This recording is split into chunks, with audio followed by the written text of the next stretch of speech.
Hey guys, welcome back to another installment of Inside the Dohyo with me, Scott Finlay, and my co-host, John Trail. Me and John have been chatting recently, guys, and we decided we want to take a different approach to how we post the podcast. So we're going to start posting in smaller bite-sized chunks, certain subjects or stories that we find particularly interesting. And then, of course, once we do that, we will post the full episodes. We hope that this way will bring a new experience and level of enjoyment for the podcast.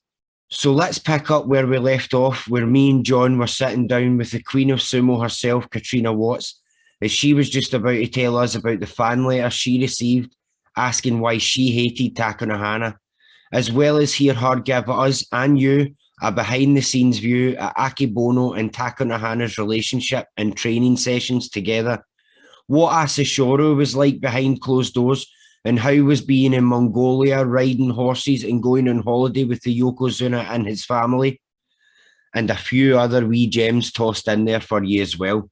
Look out for part 3 coming soon. You can find part 1 of KATRINA's episode in the description box. Enjoy. But I was a bit distressed once when I got a letter at the NHK from a fan who said, "Why do you hate Takanohana?" I'm like, "Oh, what? I don't hate Takanohana." And he said, "You always want him to lose." I'm thinking, well, that's not true. But I realized what it was, that Takanohana being very strong, when I was talking about him, I was always talking about what his opponent needed to do to defeat him. And that came across to whoever this person was as, oh, she doesn't like Takanohana, she wants him to lose. But he, although of course he was a great Yokozuna, he wasn't my favorite because I think it was something like 70-80% of his wins were yorikiri. And they were strong, but I wanted to see a little bit more variety. And that's probably why I liked Ama very much. Haruma Fuji. Yep. He was a technical machine. Yes. Uchiha no Fuji, because he had so many fabulous winning techniques. You didn't know what technique he was going to win by. Whereas Takanohana, if he didn't do a yorikiri, you were, oh, that was interesting. So, yeah. I think that I did Takanohana a tiny wee bit of a disservice lately, and I didn't even mean to do it. I made a rise and fall video of Takanohana, basically just outlining his career, the highs and lows, and how it ended in controversy, etc. And I had pointed out in it that when the merger of Fujishima and Fukuyama-Baya happened, and basically they had control of like a lot of top guys, and so Takanohana and Wakanohana could avoid their own stable, being that guys for the same hair can't fight each other unless it's a playoff. And same with the other guys in the stable, they didn't have to always go against the Yokozuna, but Akebono did. And so I have noticed that lately, because obviously Takanohana has the reputation of being the greatest Yokozuna of the 90s, being that he got the most championships then and what have you. But a lot of people have now been commenting and messaging me about my video who didn't realise that that was the case. So a lot of them are I've kind of helped Akebono's case, but hurted Takanohana's case totally by accident, by telling everybody, well, he didn't have to fight half the top division who had Ozeki and top level Maegashira like Takotoriki, and you know what I mean? It was a constant. So, and Akebono did have to fight them all. So it was totally by accident. Well, Akebono and Takanohana, I know that they said they were very grateful to have each other as a rival because it made them try harder. Yeah. And in Fukuoka, the two heir had their temporary residence, not really close, but close enough. And Akebono used to go to practice with Takanohana, but he would have to walk there. Of course, this was before he was a Yokozuna. He would have to walk to the other hair and practice with Takanohana, and then he would have to walk back to his own hair.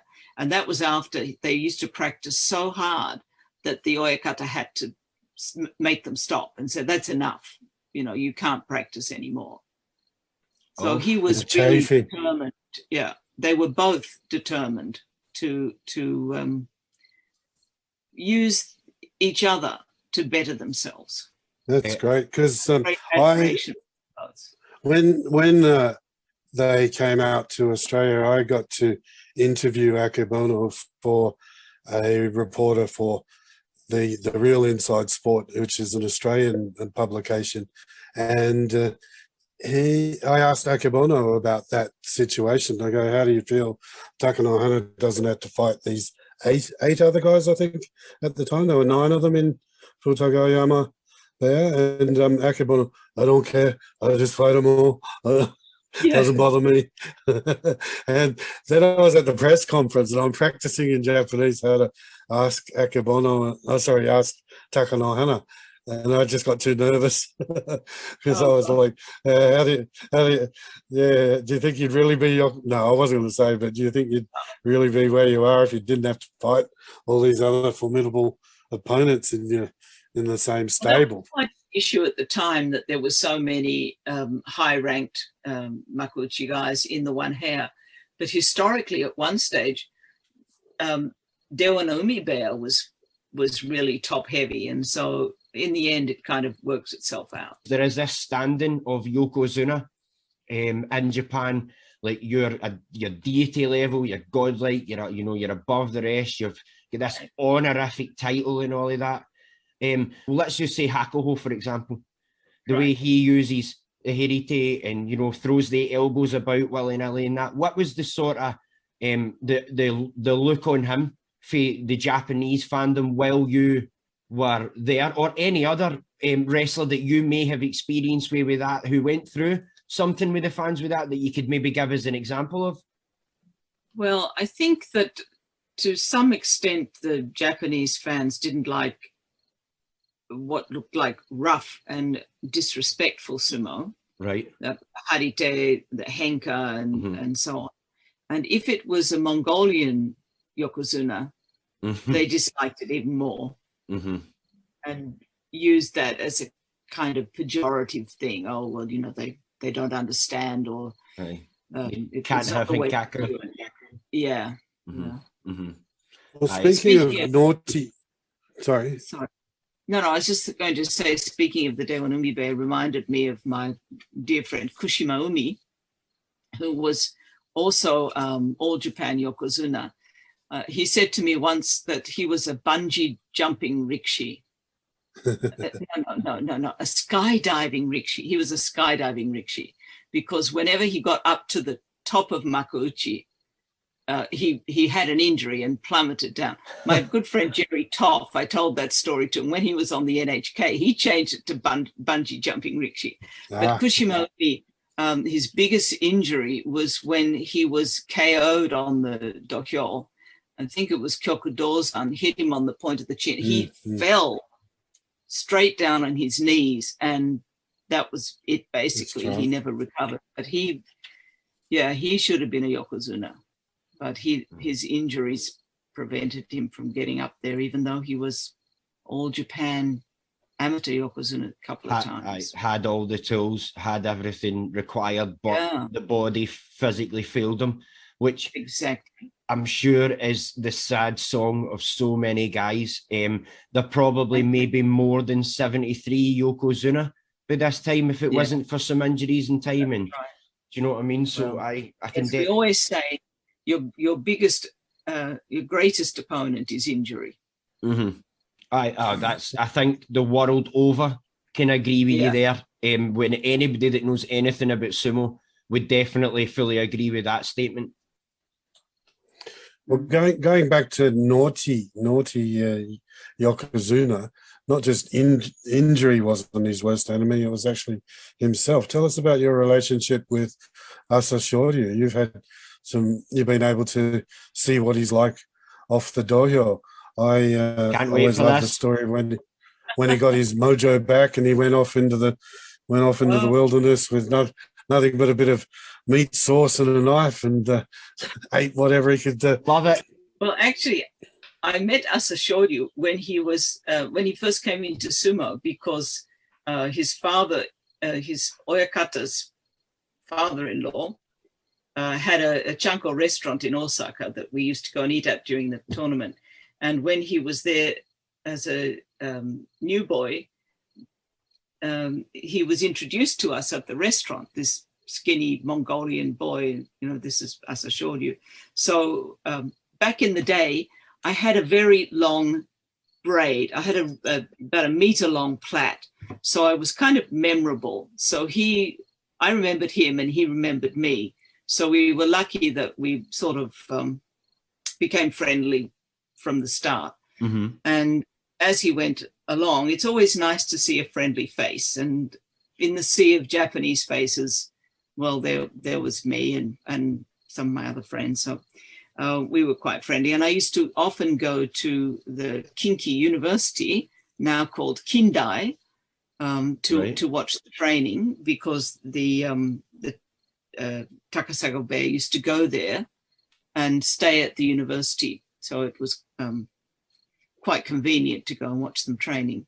So I saw him coming along and developing, and he became very friendly with sort of my friends.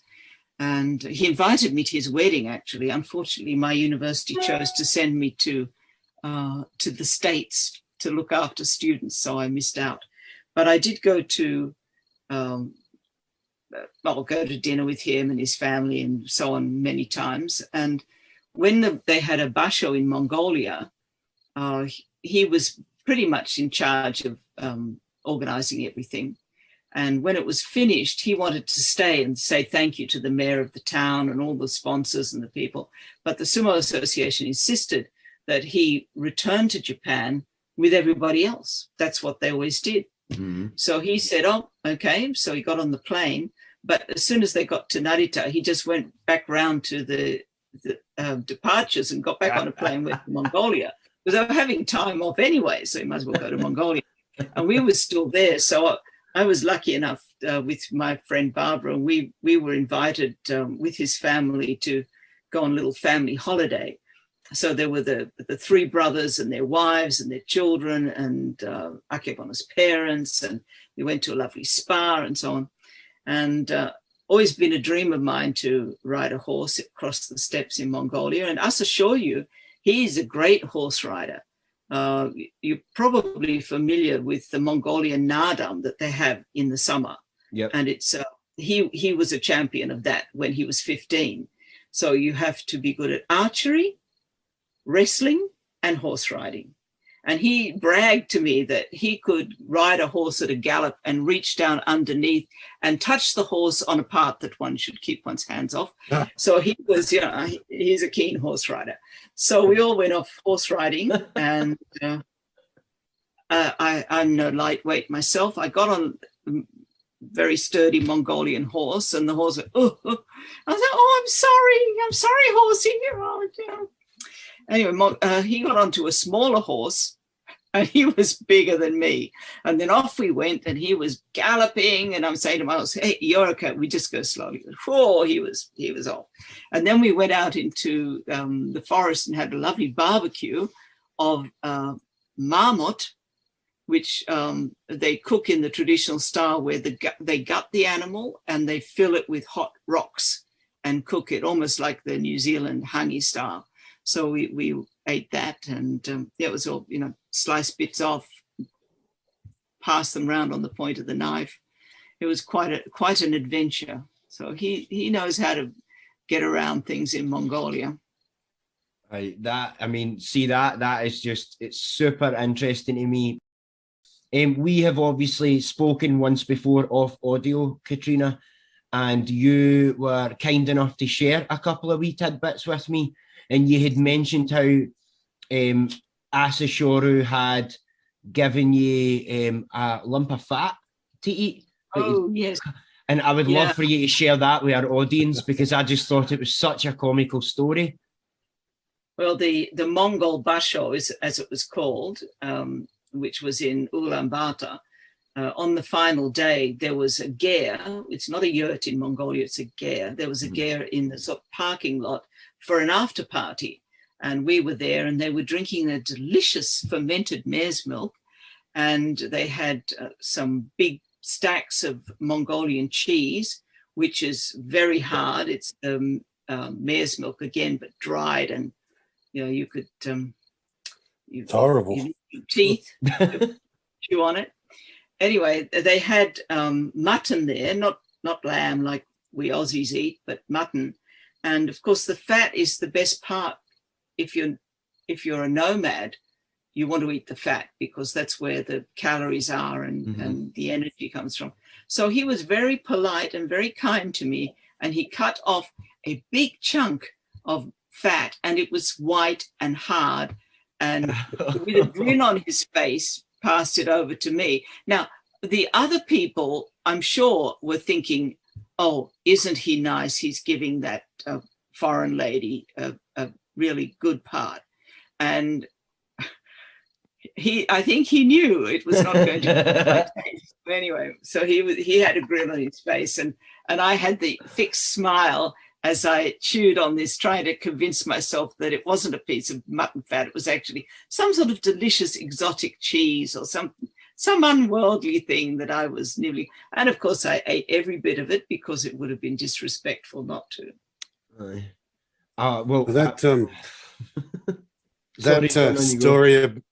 The story about Asashoryu doing a reach around on a horse has now got me confused, because whenever Mongolian teams used to try to come to Australia, they'd have a list of their occupations, and some of them were musicians and things. And there was always a category called horse fiddler. So now and we used to giggle that I didn't know what it was. And now it means doing the reach around on your horse. Well, it's an instrument, isn't it? 3-stringed instrument with the carved horse's head on the top. When John and I tried to fill out some letter of introduction to so many horse fiddlers coming, yeah, I see where you're going with that. But no wonder they denied their visas. Because this guy put himself down as a horse fiddler. Yeah. Well, it's a beautiful instrument, and traditionally the head of the instrument, like the curl of the violin, is carved in the shape of a horse's head, and it's played with a bow like a fiddle. Oh, now I get it. Is the story that she's been told to tell us. But Asashoryu was a horse fiddler. I know he's admitted to horse fiddling.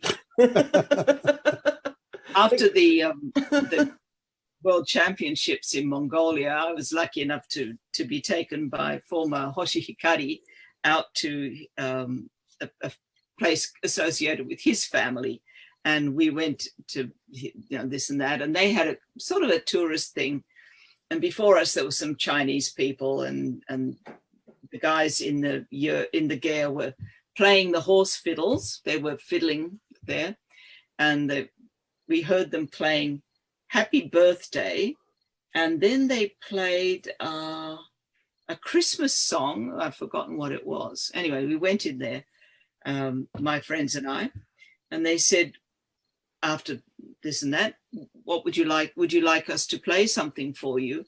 And I said, would you play the Mongolian national anthem? Now, I'm sure John will agree with me. The Mongolian national anthem is so beautiful. It's really, it makes you think about the green grassy steppes and the wide open spaces. It's as if, it's a cowboy western kind of thing. And they played that, and that was lovely. And they said nobody had ever asked for that before, and they had tears in their eyes, and so did I, because they fiddled their horse fiddles beautifully. I fiddled their horse fiddles, everyone, so get that right out of your head now. Yeah.